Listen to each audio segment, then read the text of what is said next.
let's see if we can finish this up. So we want to find products and quotients of complex number, and we're given that this is how you find the product and this is how you find the quotient. So let's actually look at the product one and let's prove it, because I know you love proofs, right? Ha ha ha. Sure you do. All right, so if I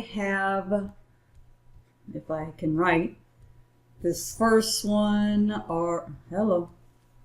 R1 cosine theta 1 plus I sine theta 1.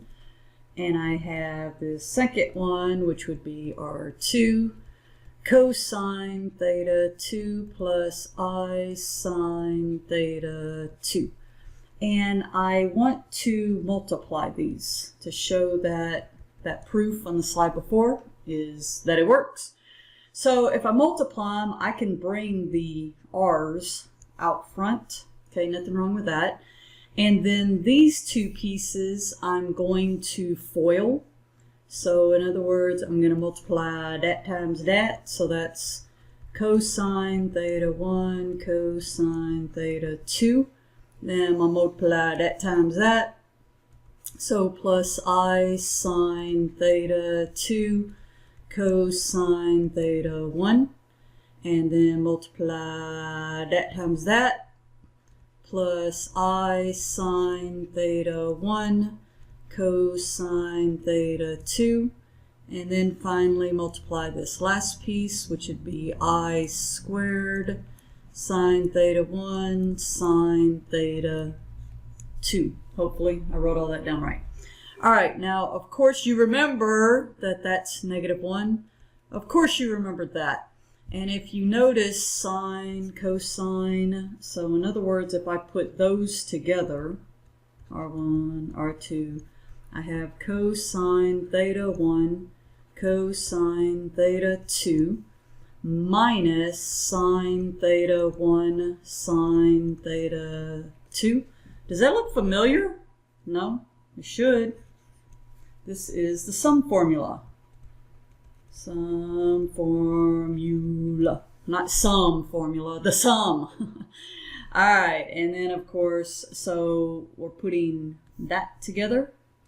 And then these two pieces, I'm going to bring the I out front.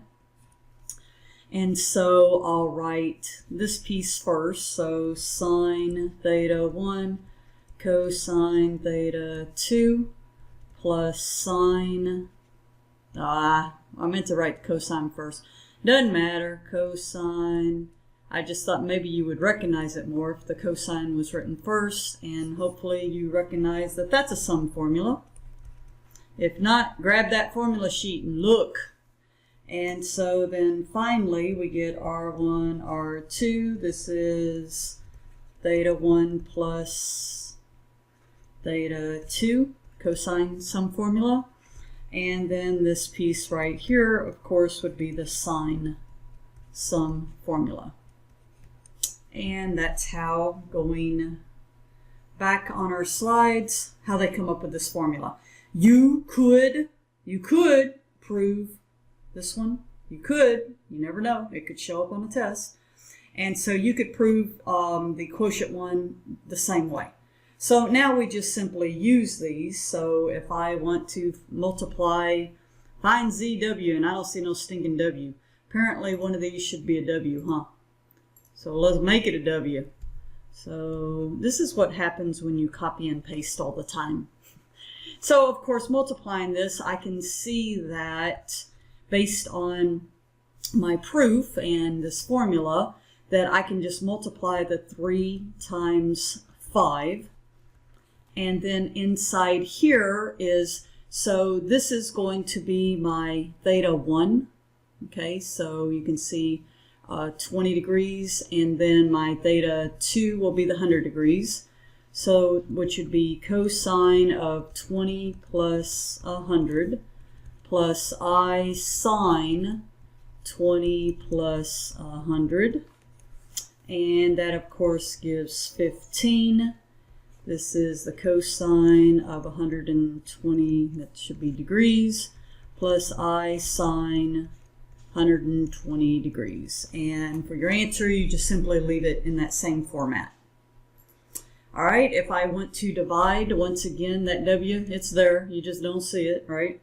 So as by looking at the formula, I can see I would do 3 over 5.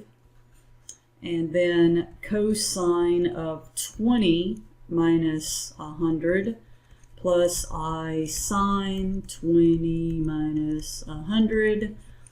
And this becomes cosine of negative 80 and plus I sine of negative 80. However, these angles must be between 0 and 360. So you certainly remember your even and odd properties, hopefully. In this case, if I use the even and odd, I would just simply get cosine minus I sine. But they want you to put this in from 0 to 360 degrees. So this would be negative 80. If that's negative 80, then what would that be? You're correct. 280, right? So 280 degrees.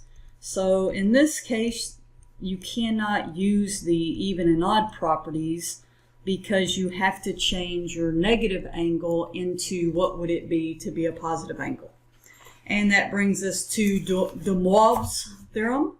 So what this is used for is when you have a certain number of powers. So in other words, you have a complex, remember these are all complex numbers, and it's raised to a particular power, so it's just kind of a shortcut way to be able to do these. So notice that whatever your power is gets put on your magnitude, your radius here, and then also multiplied by your angles.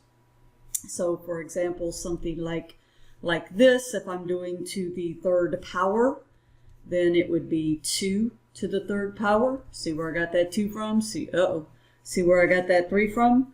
And then inside here, looking up at the formula above, would be cosine 3 times 20 degrees plus I sine 3 times 20 degrees, which would equal 8 cosine of 60 degrees plus I sine of 60 degrees.